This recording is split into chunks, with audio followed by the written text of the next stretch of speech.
Praise the Lord. Good morning. ఈరోజు దేవుని వాగ్దానం కీర్తనలు 34వ అధ్యాయం 19వ వచనం. నీతిమంతునికి కలుగు ఆపదలు అనేకములు, వాటి అన్నిటిలో నుండి యెహోవా వానిని విడిపించును. ఆమెన్.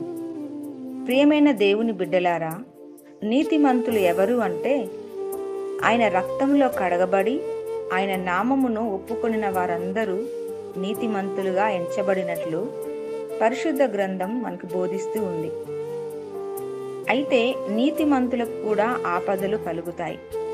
మేము ప్రార్థిస్తూ ఉన్నాము, మందిరానికి వెళ్తూ ఉన్నాము, వాక్యానుసారంగా జీవిస్తూ ఉన్నాము కాబట్టి మాకు శ్రమలు రావు, ఇబ్బందులు రావు అనుకుంటూ ఉంటారు చాలామంది. క్రీస్తును అంగీకరించాక ఇంకా శ్రమలు, శోధనలు ఎక్కువైనాయని మరికొందరు అనుకుంటూ ఉంటారు. అయితే మనము ఆపదలోనే చిక్కుకొని ఉండడము దేవుని చిత్తము కాదు. కానీ వాటన్నిటిలో నుండి యెహోవా వానిని విడిపించును. కొన్నిటి నుండి విడిపించి కొన్నిటిని విడిచిపెట్టే దేవుడు కాదు. ప్రతి విషయములో నీకు కలిగిన ఆపదలలో, శోధనలో నుండి సంపూర్ణంగా విడిపించి నిన్ను ఆశీర్వదించునుగాక. ఆమెన్. ఆమెన్.